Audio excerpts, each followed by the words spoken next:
आत्मनिर्भर Bharat Abhiyan. Welcome back everyone.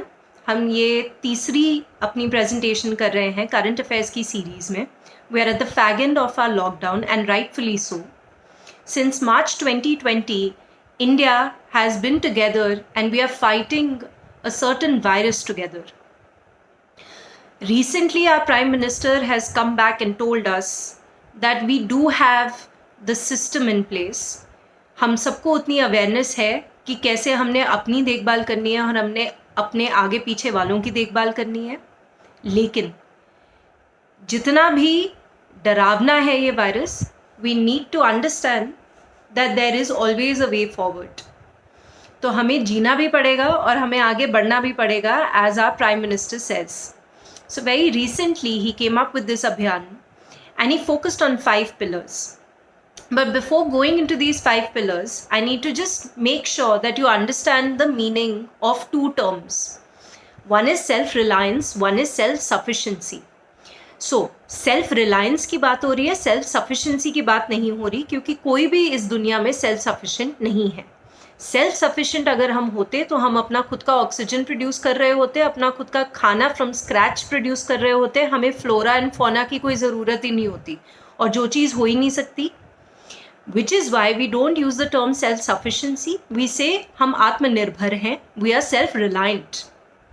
Now being self reliant does not mean कि मैंने एक कमरे में खुद को बंद करके आइसोलेट कर लेना है और मैंने किसी से कभी बातचीत नहीं करनी। इसका मतलब ये है कि समय आने पर मैं खुद की मदद कर पाऊँ और इतनी सशक्त बनूँ कि मैं आगे वाले की मदद भी कर पाऊँ।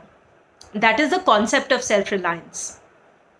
अब हिंदुस्तान को सेल्फ रिलायंस के रास्ते पे लेके जाने के लिए 5 पिलर्स हमें हेल्प करेंगे। अब ये 5 pillars are not something very new that we have seen. Why? Because 1950 में जब प्लानिंग कमीशन ने सबसे पहली बार शुरू करना था प्लानिंग सिस्टम, तो उनके सामने 4 ग्राउंड्स थे जिसके बेसिस पे वो 5 ईयर प्लान्स बनाते होते थे। ये 4 ग्राउंड्स क्या होते थे? Growth, equity, modernisation and self reliance. We'll come down to the 5 pillars that have been introduced in this particular scheme. सबसे पहला पिलर इज इकोनॉमी। ऑब्वियसली इस लॉकडाउन में सबसे ज़्यादा हार्ड हिटिंग, सबसे ज़्यादा प्रॉब्लम किसके ऊपर हुई? इकोनॉमी के ऊपर हुई, और and all of us are aware of it. However, even before this COVID-19 lockdown, was our economy doing exceptionally well? No, not at all. You remember how we used to debate about whether it is a structural slowdown or it is a cyclical slowdown. And what did RBI say? RBI said that it's a cyclical slowdown which needs structural reforms. Then we came up with our economic survey 2019 to 20. 2019 to 20 का जो economic survey था, जो कि ये कोविड-19 के पहले आया था, वो भी वॉल्यूम 1 में भी, वॉल्यूम 2 में भी स्ट्रक्चरल रिफॉर्म्स के बारे में बात कर रहा था। Our economy did need an impetus. So hence the first pillar of self-reliance is economy. The second pillar is infrastructure. अगर हम इंफ्रास्ट्रक्चर की बात करें तो इंफ्रास्ट्रक्चर कहीं ना कहीं lower income group, middle income group, higher income group, तीनों को परव्यू में रखता है। जो इसको बनाते हैं, जो कंस्ट्रक्शन करते हैं, जो इंफ्रास्ट्रक्चर डेवलपमेंट करते हैं, वो लोअर इनकम ग्रुप है। जो बनवाते हैं वो हायर इनकम ग्रुप है, और जो इसका लाभ उठाते हैं वो सारे के सारे हैं, including the middle income group. So infrastructure is one thing which should be modernized, and secondly it should be made in a very very defined manner. It gives a lot of employment. High technology infrastructure जब हमारे पास होगा तो obviously अपने आप ही हिंदुस्तान एक bedrock होगा of innovations. It will attract investors and it will attract people from outside, and it will be good for our supply demand situation. The third one is technologically driven system. मैंने क्या बोला था? Planning commission ने क्या कहा था? कौन से ग्राउंड्स पे वो अपनी प्लानिंग करते थे? ग्रोथ, इक्विटी, तीसरा क्या था? मॉडर्नाइजेशन। मॉडर्नाइजेशन और technologically driven system is the need of the hour. आप डिफेंस देख लो, आप बैंकिंग देख लो, आप इंश्योरेंस देख लो, आप किसी भी सेक्टर को ले लो, हर सेक्टर में कहीं ना कहीं technology has made it so much more efficient. Now technology को साथ में रखते हुए और आर्केक ऑर्थोडॉक्स आइडियाज़ जो अभी भी एफिशिएंट है उनको भी साथ में मिलाते हुए बहुत ही बढ़िया सिस्टम हम इनोवेट कर सकते हैं। Then is our vibrant demography. What is India known for? India is known for its young population. India is known for its population who will give back dividends to the country, who will be able to work properly. So making sure that this entire demography is used in the best possible manner so as to ensure that India not only stands up on its feet, but it is capable enough to run a marathon. That is also very important. And lastly, and absolutely, if not as important, but more important than everything else, is demand. Every time this entire year that we've been studying economy, the entire problem boils down to less demand. हमारे पास पैसा नहीं है तो हम demand नहीं कर सकते, demand नहीं कर सकते तो हम खरीद नहीं रहे हैं, खरीद नहीं रहे हैं तो चीज़ें बिक नहीं रही हैं. And this has been a story since time immemorial. At least in this particular year, every time you've read economy, the problem has always been demand. That the fact that the government has analyzed and has actually put it forward that demand needs to increase is a great reassurance. Because for the first time, we are not stubborn enough to overlook our problems and we are actually trying to work towards it. अब ये सारे के सारे pillars को साथ में रखते हुए प्राइम मिनिस्टर नरेंद्र मोदी जी ने कहा था कि वो 20 लाख करोड़ रुपए का इकोनॉमिक स्टिमुलस लेकर आएंगे which will amount to 10% of our GDP. Now, this particular economic stimulus will have a lot of sections and our videos will also come in a lot of sections. This is section 1 and this section is dedicated to micro, small and medium enterprises. अब ये पूरा का पूरा जो economic stimulus है ये tranches में आ रहा है, मतलब बिट्स एंड पीसेस में आ रहा है, ये टोटलिटी में एक साथ नहीं आ रहा है, जिस वजह से हम बिट्स एंड पीसेस में ही ये सारे के सारे टॉपिक्स करेंगे. Now these topics are absolutely important for you because A, you will be able to revise a lot and B, you will be able to understand. See, if you have been doing economy for the entire year, all of these things that we will be discussing in the economic stimulus will not come as a surprise to you.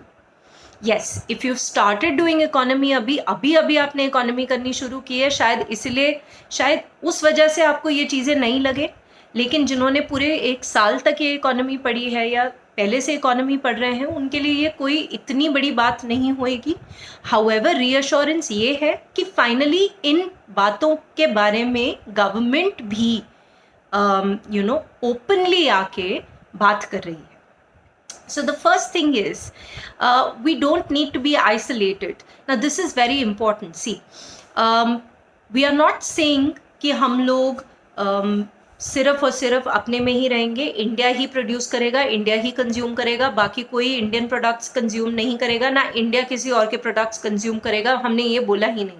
In fact your prime minister has categorically said time and time again कि हिंदुस्तान के विकास में विश्व भर का विकास है. मतलब जब हिंदुस्तान अच्छा करेगा तो हम विश्व भर में अपने आप अच्छा करेंगे. We will help others. But however let's be that apt so as to not look at others when we have a problem. Let's be that innovative and that technologically driven that tomorrow there is a problem in front of us, we don't get scared, A, and secondly, we turn our obstacles into opportunities. ये पूरी की पूरी चीज़ इसी के ऊपर आधारित है कि obstacles, challenges are not a problem. Challenge is a springboard for success. Yes? So now we need to be prepared and able to contribute to the global economy. Growth plus self-reliance are the goals. तो obviously growth हम करना चाहते हैं, economy बढ़ेगी तो growth बढ़ेगा, और ये सारी की सारी growth किस basis पे होनी चाहिए? self-reliance के basis पे होनी चाहिए. We have to make India a favorable destination for global companies who are looking into alternative manufacturing base. See, we all know that China was the first option that used to come to everyone's mind whenever they wanted to make a manufacturing base. Economic survey has also very in a lot of detail, it has spoken about this matter. पर अब हमें पता है कि China के ऊपर लोगों का फेथ थोड़ा सा कम होना दिख रहा है. 300 कंपनीज के अराउंड हैं जो यूएस से है, साउथ कोरिया से है, जापान से है, जो कि देख रही है कि हम अपना मैन्युफैक्चरिंग बेस नेक्स्ट कहाँ पे रखें. अगर हिंदुस्तान इतना सशक्त है और हिंदुस्तान के पास ये सारी की सारी चीज़ें हों तो हम ऐसी कंपनीज को अट्रैक्ट कर पाएंगे. जब ये कंपनीज यहाँ आएंगी, मैन्युफैक्चर करेंगी तो इंफ्रास्ट्रक्चर बनेगा तो पैसे लगेंगे तो लोगों को नौकरियाँ मिलेंगी तो उनकी पॉकेट में पैसा आएगा तो वो चीज़ें खरीदेंगे तो एक्सपेंडिचर मेथड से मेरा जीडीपी बढ़ेगा. सेकेंडली, यहाँ पे मैन्युफैक्चरिंग बेस बनेगा तो लोग और एम्प्लॉय होंगे and the system goes on and on. Now these packages are being announced as tranches. We've spoken about it. These packages will help us to stand on our feet, but we have to learn how to gallop on our own. This is very important. See, right now what has happened is lockdown has been unprecedented. हमने कभी नहीं देखा ये वाला system. और इसलिए हमें पता भी नहीं था how to interact with people and how to go on with our businesses. Some of us knew it, some of us didn't. Some of us were just waiting for this lockdown to end. However, ये सारे के सारे जो stimulus है, ये जो भी packages government announce कर रही है, ये सिर्फ इन्हीं पैकेजेस से तुम्हारी इकोनॉमी दोबारा से इतनी अच्छी हो जाएगी that will be called the fastest growing economy. That's not going to happen. This will give you an impetus. I don't know whether you guys have ever gone to a swimming pool, but those of you who have will try and you will be able to understand this example. तो एक तो होता है जो length करना, जो swimming करना बिल्कुल एंड से शुरू करता है. एक होता है जो जंप करता है, एक होता है जो डाइव करता है. हाँ, अच्छा, मैंने डाइव किया, I am inside the pool and I am standing. I will never win the race. I will at the end of it swim. No. तो ये चीज़ एक डाइविंग बोर्ड है. उसके बाद स्विमिंग तुम्हें खुद करनी पड़ेगी. अगर तुम स्विमिंग नहीं करोगे तो तुम डूब जाओगे. Yes, that is what they are trying to say. For us to break even and even make profits, we don't need the globe, but to ensure progress beyond a point, being a part of the global value chain is important. Global value chain is a term which is again used in the economic survey. For those of you who do not know कि global value chain क्या होता है, इसका मतलब यही है कि एक पर्टिकुलर चीज़ बनाने के लिए कुछ पार्ट मैंने X कंट्री से लिया, कुछ पार्ट मैंने Y से लिया, कुछ Z से लिया, कुछ A से लिया, कुछ B से लिया और C में जाके सबको बंद के पैकेज करके अब हर जगह बेचना शुरू कर दिया. This is global value chain. Value addition from across the globe. Break even क्या होता है? जितना पैसा मैंने लगाया बिजनेस में उतना पैसा मैंने कमा लिया. देखो, ब्रेक इवन करने के लिए मुझे ग्लोबली जाने की ज़रूरत नहीं है अपने बिजनेस को लेके. थोड़ा बहुत प्रॉफिट कमाने के लिए भी मुझे ग्लोब की कोई ज़रूरत नहीं है. पर एक लेवल से ज़्यादा अगर मैं ग्रो करना चाहती हूँ, in order for me to make sure that my business goes on to the next level, yes, being a part of the global value chain will obviously help. Now, micro, small and medium enterprises. सबसे पहली बात तो we will try and understand कि ये MSME sector के बारे में क्यों बात हुई है. So, first tranche में सिर्फ MSME सेक्टर की बात नहीं हुई है, उसके साथ NBFCs की भी बात हुई है. But NBFCs and other provident fund and all of that, we will take it later. Today we will devote all of our attention to the MSME sector. अब सबसे पहले इसकी अहमियत जानते हैं. MSME सेक्टर इतना ज़्यादा इम्पोर्टेंट क्यों है? It contributes to around 29% of the GDP, जिसको अगले 5 साल में सरकार ये करना चाहती है कि ये अब 29% नहीं 50% ऑफ GDP को कंट्रीब्यूट करे. और ये किसके कमिटी की रिकमेंडेशन है? सिन्हा कमिटी की रिकमेंडेशन है. This is important. It contributes to around 48% of our exports. It is the second largest generator of employment after the agricultural sector. Now, if we look at all of this, exports में भी बहुत ज़्यादा contribute करता है, GDP में भी बहुत ज़्यादा कंट्रीब्यूट करता है, एम्प्लॉयमेंट जनरेटर बहुत ज़्यादा है। अभी वापस से जाते हैं 5 पिलर पे, क्या था? इकोनॉमी में एमएसएमई सेक्टर बहुत ज़्यादा कंट्रीब्यूट कर रहा है। अभी देखा एक्सपोर्ट में भी कर रहा है, जीडीपी में भी कर रहा है, एम्प्लॉयमेंट में भी कर रहा है। अच्छा, सेकेंडली हमने देखा इंफ्रास्ट्रक्चर। हाँ, इंफ्रास्ट्रक्चर इंडस्ट्रीज करती है, इंडस्ट्रीज तो एमएसएमई सेक्टर भी है, सर्विसेज सेक्टर भी एमएसएमई सेक्टर है। केवल और केवल एग्रीकल्चरल सेक्टर एमएसएमई के अंदर नहीं आता, लेकिन इंडस्ट्रीज आ सकती है, सर्विसेज सेक्टर भी आ सकते हैं, तो इंफ्रास्ट्रक्चर डेवलपमेंट भी करता है। Second, technologically driven. Of course, if it's an industry, if it is a services sector, it should always be technologically competent. Yes. So what I'm trying to say is, kahin na kahin, it will strengthen all the 5 pillars of this scheme, strengthening the MSME sector. अब MSME sector में problems क्या है वो थोड़ी देर में देखते हैं, और देखते हैं MSME सेक्टर का क्या लाभ है।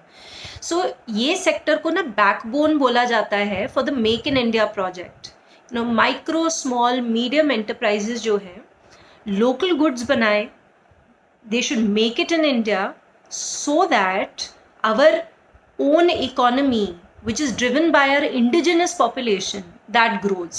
See, if my economy is growing by non-indigenous people, what is non-indigenous people? जो लोग यहाँ के नहीं है, जो हिंदुस्तानी नहीं है, बाहर के लोग आके यहाँ पे काम करें, देखो अच्छा है, लेकिन केवल वो ही आके काम करे वो बुरा है। majority कौन लोग काम करना चाहिए? हमारे अपने लोग। our indigenous people should be that skillful that they are able to generate employment, and then they are able to drive our economy on their own shoulders. It encourages inclusive growth. What is inclusive growth? Accessibility, affordability and availability, right? मतलब कि lower income group, middle income group, सारे के सारे इकट्ठे मिलके growth कर पा रहे हैं एमएसएमई सेक्टर में, जहाँ पे माइक्रो छोटा है, मीडियम थोड़ा बड़ा है, स्मॉल थोड़ा बड़ा है, माय बैड, एंड मीडियम थोड़ा ज़्यादा बड़ा है। मतलब कि यहाँ पे एम्प्लॉयमेंट बहुत ज़्यादा जनरेट हो रही है, मतलब बहुत सारे लोग अपना तनख्वाह यहाँ से कमाते हैं, जिसके वजह से उनका घर चलता है। वो रूरल एरिया में भी चलता है, अर्बन एरिया में भी चलता है, which is why we said it is encouraging inclusive growth. The economic survey also focused on the existential crisis of MSME. Now, we've just said existential crisis. Now, existential crisis would be something like एक इंसान आके बोले भाई मेरा नाम क्या है, मेरा फैमिली कहाँ है, मैं किसको अपना खुद का बोलूँ, who am I? Who am I is an existential crisis. Why is there an existential crisis? Because there's an entire debate that has been happening since time immemorial with respect to the definition of MSME. अभी definition of MSME अभी next slide में देखेंगे, पहले problems face देख लेते हैं। Liquidity की problem है, मतलब पैसा इतना ज़्यादा MSME सेक्टर के पास नहीं था। Now, liquidity, because the banks prefer to give loans to heavy industries. See what happens is, आपने बैंकिंग में पढ़ा होगा प्रायोरिटी सेक्टर लेंडिंग के बारे में, मुद्रा स्कीम के बारे में, सिडबी के बारे में। You have read about a lot of schemes that are related to micro, small and medium enterprises, जिसमें सबसे ज़्यादा जो स्कीम्स हैं या सबसे ज़्यादा जो बेनिफिट है वो माइक्रो यूनिट्स को मिलता है, स्मॉल और मीडियम को थोड़ा कम बेनिफिट मिलता है, जिस वजह से सारी यूनिट्स जहाँ पे ज़्यादा बेनिफिट है, मैं तो वही वाला एंटरप्राइज बनना चाहूँगी ना। So I would not want to be a small and medium enterprise, I want to be a micro enterprise, because क्या है, मेरे को कोलेटरल फ्री लोन मिल रहे हैं, है ना, प्रायोरिटी बेसिस पे मेरे को लोन्स मिलते हैं, मेरे लोन्स राइट ऑफ भी हो जाते हैं, राइट डाउन भी हो जाते हैं बड़े ईजिली, माफ़ भी हो जाते हैं और कम भी हो जाते हैं बड़े ईजिली। सो इसीलिए बैंक्स किसी हद तक सोचते हैं कि अच्छा यार इतना पैसा 7.5% टू बी प्रिसाइज हमें एमएसएमई सेक्टर को देना ही देना है, उसके अलावा हम एमएसएमई सेक्टर को नहीं देना चाहते, क्योंकि क्या पता इनका आउटपुट कितना है, क्या पता ये पैसा वापस दे पाए नहीं दे पाए। अच्छा, इंडस्ट्रीज़ में तो यार ये हैवी इंडस्ट्रीज़ है ना, ये बहुत अच्छा काम कर रही है। सो जो ज़्यादा कमाते हैं उनको बैंक्स और एनबीएफसी ज़्यादा लोन देना पसंद करते हैं। ये अलग बात है, जो ज़्यादा कमाते हैं वो फ्रॉड भी ज़्यादा का करते हैं, but that is our mindset. Whoever earns a lot, we don't mind giving them that much money, but some people who are not earning that much, we get very paranoid कि अरे यार ये पैसा वापस देगा कि नहीं देगा। That is why liquidity crunch is a problem. No economies of scale. Economies of scale क्या होता है कि जितना मेरा इनपुट है मेरा आउटपुट कम है, बहुत इनपुट लग रहा है, आउटपुट इतना ज़्यादा नहीं है, सो वो इकोनॉमीज ऑफ स्केल नहीं माना जाता, not that technologically driven. And problem of labour, अभी प्रॉब्लम ऑफ लेबर अवेलेबिलिटी अभी ज़्यादा होगी. क्यों? पिछली वाली जो मैंने वीडियो की थी वो that was about migrant workers and economic stimulus has spoken about migrant workers. But however मैं पैसे की बात नहीं कर रही, मैं कॉन्फिडेंस बिल्डिंग की बात कर रही हूँ. If I am a migrant worker and I am working for some particular enterprise और मुझे पता चलता है यार everyone is gone back home, मुझे तो कोई जगह ही नहीं मिल रही रहने के लिए, ना मुझे पैसा मिल रहा है, इतना ज़्यादा मैं दुखी हूँ कि मैं 500 किलोमीटर चल के जा रही हूँ. Will I ever want to come back and work for the same enterprise again? I don't think so. So, पैसा दो, राशन भी दो, पर साथ ही साथ कॉन्फिडेंस बिल्डिंग भी करो ताकि वो इंसान वापस आके काम करना पसंद करे. अब होना क्या चाहिए था कि जब लॉकडाउन इंट्रोड्यूस हुआ था तभी माइग्रेंट वर्कर्स का जो source to destination, point to point transfer था, वो तभी अगर हो जाता तो अब तक जाके हम बोल देते कि भाई you can come back and you can start working, but that didn't happen. And lack of labor availability has really been a problem for the agricultural sector. It will be a problem for the MSME sector also. So for all the states as well as the center must look into confidence building exercises for migrant workers. Now, अब MSME sector का जो definition है उसको change कर दिया गया है. क्या ये चीज़ आज की डेट पे शुरू हुई है? नहीं, this has been there from quite some time. 2018 में बात हुई थी इसकी, 2019 में एक बिल प्रस्तुत हुआ था पार्लियामेंट में जहाँ पे we were trying to change the definition of MSME sector. Now let's understand what the definition का व्हाट वाज द प्रॉब्लम. तो पहले क्या था, definition was with respect to the investment in plant and machinery, with respect to manufacturing sector and investment in services sector. Investment मतलब कि input. फिर बोला नहीं, इन्वेस्टमेंट के बेसिस पे नहीं करेंगे define, we should define it on the basis of turnover. Turnover is basically कितना सेल किया है तुमने एक पर्टिकुलर पीरियड में, तो कितनी बिक्री हुई है तुम्हारी. So turnover is a term that is use for बिक्री ऑल्सो. एम्प्लॉयमेंट टर्नओवर भी होता है, पर टर्नओवर को अभी तुम आउटपुट सोच लो. So investment is is input and turnover is output. तो पहले डिफाइन कैसे करते थे? इनपुट के बेसिस पे. 2019 में जो बिल आया वो क्या कहता, डिफाइन कैसे करो, आउटपुट के बेसिस पे. अब दोनों के दोनों में प्रॉब्लम थी. अगर हम सिर्फ इनपुट के बेसिस पे डिफाइन करेंगे तो क्या है कि ट्रांसपेरेंसी नहीं रहेगी. क्यों ट्रांसपेरेंसी नहीं रहेगी? ट्रांसपेरेंसी इसलिए नहीं रहेगी क्योंकि अब मैंने आपको पहले बोला था जैसे माइक्रो एंटरप्राइजेस जो है उनको ज़्यादा बेनिफिट्स मिलते हैं सरकार से than the small and the medium enterprises. तो I would always want to show myself as a micro enterprise, yes, so that I can get those benefits, I can get collateral free loans and all of that. That is another thing. I'm making a lot of money, I'm doing a lot of sale, but I'm investing a little and hence I'm a micro and hence I'm getting these benefits. So there is no transparency. Why? अच्छा, so now manufacturers had a problem with this. They said नहीं आप turnover के basis पे नहीं, आप investment के basis पे ही करो. क्यों? कहते क्योंकि जब इन्वेस्टमेंट के बेसिस पे कर रहे हो ना तो you are talking about investment in the plant and machinery. Now when you will talk about turnover, तो manufacturers will also be a part of MSME, traders will also be a part of MSME. क्यों? Traders का क्या काम है, कोई और बनाता है, वो सिर्फ ट्रेड करते हैं. जब बोला investment in plant and machinery तो मैन्युफैक्चरिंग यूनिट्स ही आ सकती है, ट्रेडर्स नहीं आ सकते. लेकिन जब आप टर्नओवर की बात करोगे तो ट्रेडर्स भी आ जाएंगे, कंपटीशन बढ़ जाएगा. अच्छा भाई, कंपटीशन तो अच्छी बात है, और प्रॉब्लम क्या होगी? मैन्युफैक्चरर्स कहते फिर यार ये हमसे तो चीज़ लेंगे ही नहीं, ये ट्रेडर क्या करेगा, चीप स्टफ बाहर से लेकर आएगा और यहाँ पे आके बेच देगा. और क्योंकि उसका टर्नओवर उतना होगा आप उसको माइक्रो स्मॉल मीडियम एंटरप्राइज बोल दोगे, और क्योंकि वो MSME सेक्टर होगा आप उसको बेनिफिट्स बहुत सारे देने लग जाओगे. तो पंगा तब भी था कि जब तुम इनपुट के बेसिस पे करो, प्रॉब्लम तब भी थी कि तुम आउटपुट के बेसिस पे करो. And now what has the government come up with? The government has included both the factors. So there are two things that have changed in the current definition. पहले क्या था, मैन्युफैक्चरिंग यूनिट्स और services sector के लिए MSME की definition अलग अलग थी, अब दोनों के लिए सेम डेफिनेशन हो गई है।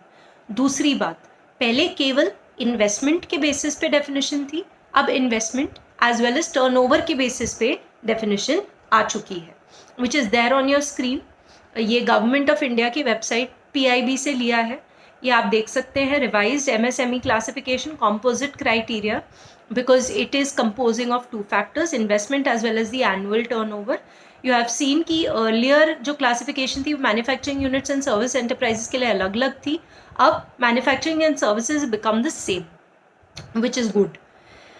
अब manufacturing is the backbone of any industrialized country, तो इसीलिए इस चीज़ को नज़र में रखते हुए हमने इस डेफिनेशन में दोनों को इंक्लूड किया, इन्वेस्टमेंट को भी और टर्नओवर को भी।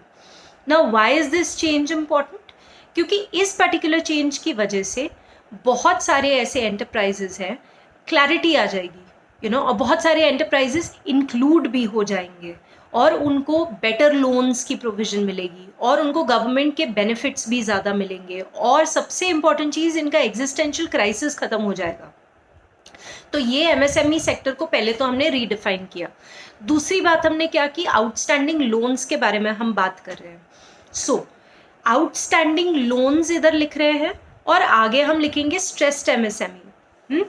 आउटस्टैंडिंग लोन का मतलब ये है that I have taken a loan from somebody and because of whatever मेरा बिजनेस अच्छा नहीं चल रहा है and so I have some money that I have to pay back. हाँ, अच्छा, लॉकडाउन से पहले ही मेरा बिजनेस खराब था, अभी लॉकडाउन में तो मेरा बैंड बज चुका है। अभी जैसे ही लॉकडाउन एंड होएगा, अगर तुम बोलोगे कि अच्छा भाई एक तो पुराना वाला पैसा दे और अभी नया पैसा तो मेरे को कोई देगा ही नहीं क्योंकि मैंने तो पुराने पैसे ही नहीं दिए हैं, जिस वजह से या फिर मैं अपनी इंडस्ट्रियल यूनिट या सर्विसेज यूनिट को ख़त्म कर दूंगी और बिजनेस नहीं करूंगी, जिस वजह से मेरी एम्प्लॉयमेंट, मेरे साथ जो लोग काम कर रहे हैं उनकी एम्प्लॉयमेंट, देश की GDP सब अफेक्ट होएगी। इस सब को नज़र में रखते हुए सरकार ने बोला that we will give you loans worth of 3 lakh crore. क्या एलिजिबिलिटी क्राइटेरियन होना चाहिए कि आपका जो आउटस्टैंडिंग अमाउंट है it should be up to the tune of 25 crore and तुम्हारा turnover should be less than 100 crore, you will be eligible.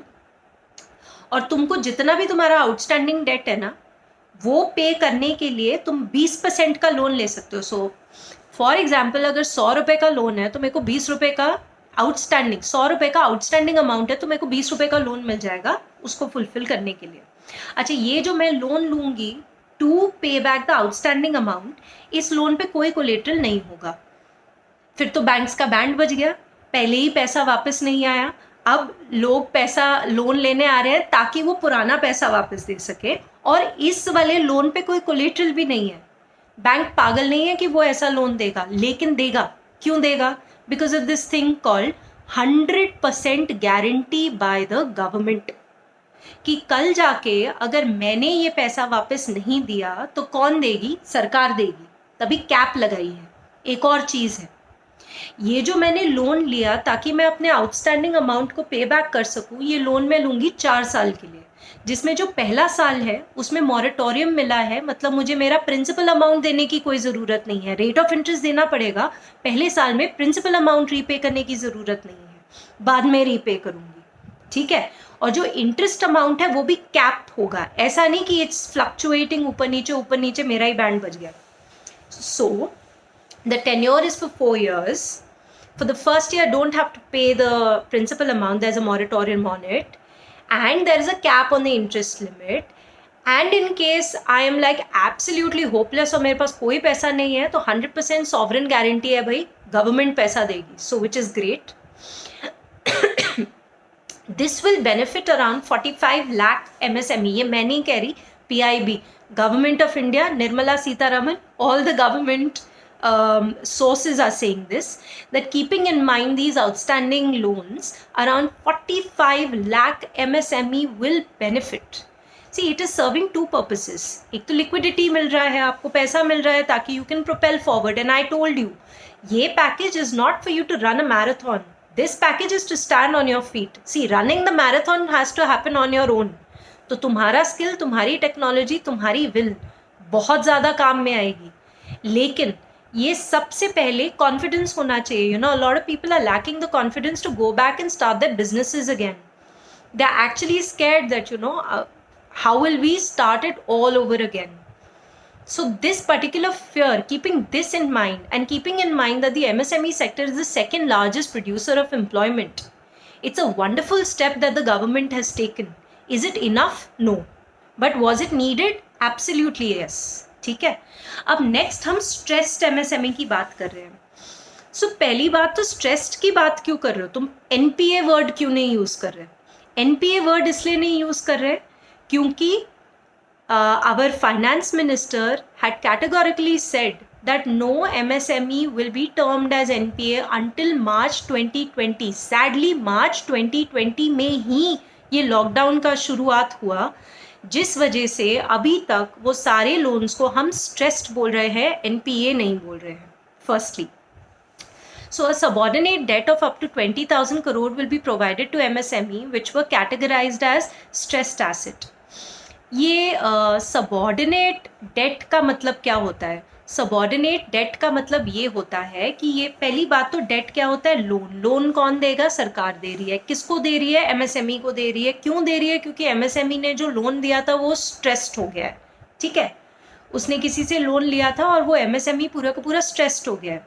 अभी पहले स्ट्रेस्ड की बात करते हैं. अगर सरकार नहीं आती तो बोला था मार्च 2020 तक स्ट्रेस्ड रहोगे, NPA नहीं बनोगे. पर अभी तो NPA बन जाओगे. NPA बन जाओगे, उसके बाद बैंक को क्या करना पड़ेगा? Provisional coverage ratio. अच्छा, एंड में जाके क्योंकि MSME इज एन इंडस्ट्री और it's a service enterprise which means thereby that it can be liquidated.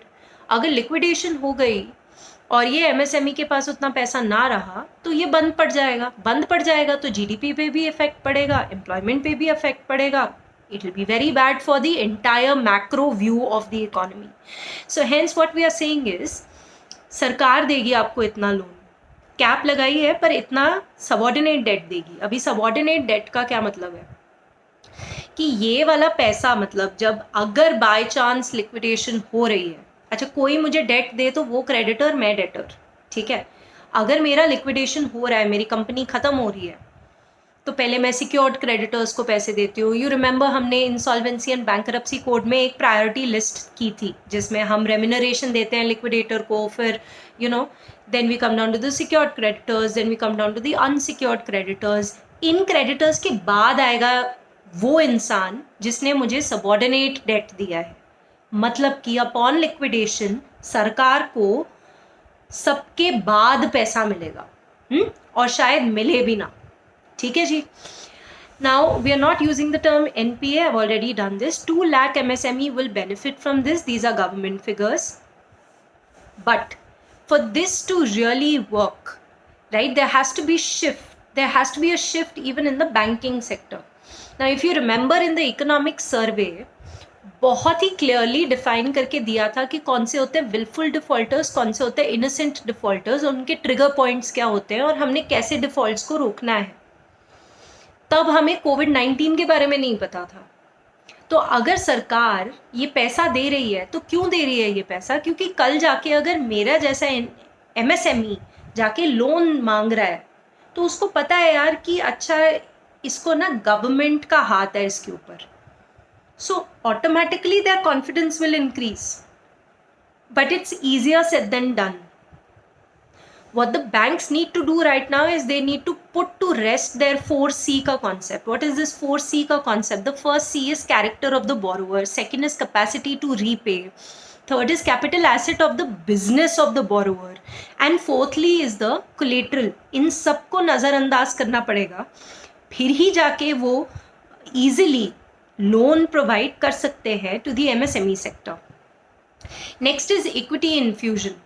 Equity infusion का क्या मतलब होता है? इक्विटी का मतलब क्या होता है? मैंने अपने शेयर्स लोगों को बेचे और लोगों ने मुझे पैसा दिया, वो मेरा इक्विटी कैपिटल होता है. मेरा शेयर कोई क्यों खरीदेगा? क्योंकि मैं बहुत अच्छा कर रही हूँ, मेरा गुडविल बहुत अच्छा है, मैं प्रॉफिट बहुत कमाती हूँ, जिस वजह से मेरे शेयर होल्डर्स भी बहुत ज़्यादा पैसा कमाते हैं. अब कहा कि 50,000 crore equity infusion for MSME करेंगे. ये 50,000 करोड़ कहाँ से आएगा? इसके लिए हम बनाएंगे एक fund of funds. Right, fund of funds is nothing, very very simple. 5 जने गए एक एसेट मैनेजमेंट कंपनी के पास, हर पांचों के पांचों ने ईच 500 रुपए दिए। ये एसेट मैनेजमेंट कंपनी ने 5 लोगों के 500 इंटू 5 ये सारा पैसा लेके कुछ इक्विटी में डाल दिया, कुछ प्रेफरेंस में डाल दिया, कुछ डिबेंचर में डाल दिया, कुछ इक्वी प्रेफ में डाल दिया, कोई कन्वर्टेबल डिबेंचर्स में डाल दिया। You get the drift. मतलब सारा पैसा, don't put all your eggs in one basket, that is what is mutual fund. Now what is fund of fund? तो ये सारे लोग गए इस म्यूचुअल फंड के पास, अपना पैसा डाला। अब म्यूचुअल फंड अलग से इक्विटी, अलग से प्रेफरेंस में पैसा नहीं डाल रहा, वो थोड़ा पैसा एक म्यूचुअल फंड में डाल रहा है, थोड़ा पैसा दूसरे म्यूचुअल फंड में डाल रहा है, थोड़ा पैसा तीसरे म्यूचुअल फंड में डाल रहा है, और वो म्यूचुअल फंड्स आगे जाके equity, preference, debenture, convertible debenture, इन सब में पैसा डाल रहे हैं। Are you getting it? So one mutual fund is divesting your money in other funds, this is called fund of funds. तो जो सबसे पहली बार जहाँ पे इन्वेस्टर्स गए वो क्या हो गया? Parent fund, yes, but according to the government has used the word mother and daughter, so that is what we will use. The first fund will be called the mother fund, and वो जिन funds में पैसा डालेगा that will be called the daughter funds. ठीक है? इन सब में जो पैसा आएगा, ये पैसे को यूज करके हम इक्विटी इन्फ्यूजन करेंगे MSME में, और इसमें पैसा बनेगा जरूर, because you know that mutual fund investments are much safer than probably like an equity investment. Equity investment में risk भी ज़्यादा है, return भी ज़्यादा है, but however mutual fund is one of the smartest ways to invest. So इसीलिए हम ये use करके equity infusion करेंगे. Again, it's all boiling down to जो अभी तक बात किया, except for definition change, बाकी सारे के सारे methods क्या कर रहे हैं? लिक्विडिटी और इन्फ्यूज कर रहे हैं। गुड, लिक्विडिटी इन्फ्यूज करेंगे तो सप्लाई का कैपेबिलिटी बढ़ेगा, डिमांड का कैपेबिलिटी बढ़ेगा नहीं बढ़ेगा, that is not related to this. इसीलिए बोला ये पूरा पैकेज ट्रांचेस में बना है। हाँ, ये सप्लाई को बढ़ाएगा, सप्लाई को बेटर भी करेगा, पर ये डिमांड को नहीं बढ़ा सकता। तो डिमांड को बढ़ाने के लिए फिर हम PF वगैरह की बात करेंगे, which we will talk later. Now MSME sector, the tenders reserve. This is interesting. This is very important also. Now we have been talking about self-reliance, and I said we are not going to be isolated. हम लोग अपने में नहीं रहेंगे. What we are going to do, in fact, is we are going to become so self-reliant that tomorrow, if somebody needs our help, we will help that person. But to a certain degree, we would not like to ask for help because we would like to help ourselves. ठीक है? अब क्या कहा है कि government procurement, मतलब सरकारी काम करने के लिए जब सरकार एक टेंडर निकालती है कि आप हमारा काम करो, तो 200 करोड़ तक का जो प्रोक्योरमेंट है, जो सामान हम खरीदेंगे वो बाहर से नहीं खरीदेंगे, वो लोकली खरीदेंगे। ठीक है? So government procurement tenders up to 200 crore will be disallowed for the global competitors, जिस वजह से MSME सेक्टर को प्रोक्योरमेंट करने के लिए और ज़्यादा बेनिफिट मिलेगा। ये पहले भी है, बहुत सारी ऐसी स्कीम्स थी जो आपने पहले पढ़ी होंगी कि इतना % of the procurement has to be done from the MSME sector, but for the first time we have really defined a quantum of amount that up to 200 crore whatever procurement the government wants to do, वो global competitor से नहीं, local से लेगा। Liquidity from government will ensure MSME gets money for working capital. This, however, does not imply that they are competent to ensure import substitution. अब जो सारे methods हैं, इससे MSME सेक्टर को पैसा तो मिल गया, पर वो पैसे को किस तरीके से यूज़ करेगा, कैसा क्वालिटी प्रोडक्ट बनेगा, वो टेक्नोलॉजिकली ड्रिवन होगा कि नहीं होगा, इसको पैसा इंश्योर नहीं करता, इसको स्किल इंश्योर करता है। ठीक है? So it does not really ensure that we will be able to do import substitution. तो ये ग्लोबल टेंडर्स को तुम मना तो कर रहे हो to certain degree, but in the same manner you need to really focus on import substitution schemes. That's why I have said that this is a step, but this is not the entire thing for the MSME sector, right? It requires many other reforms also.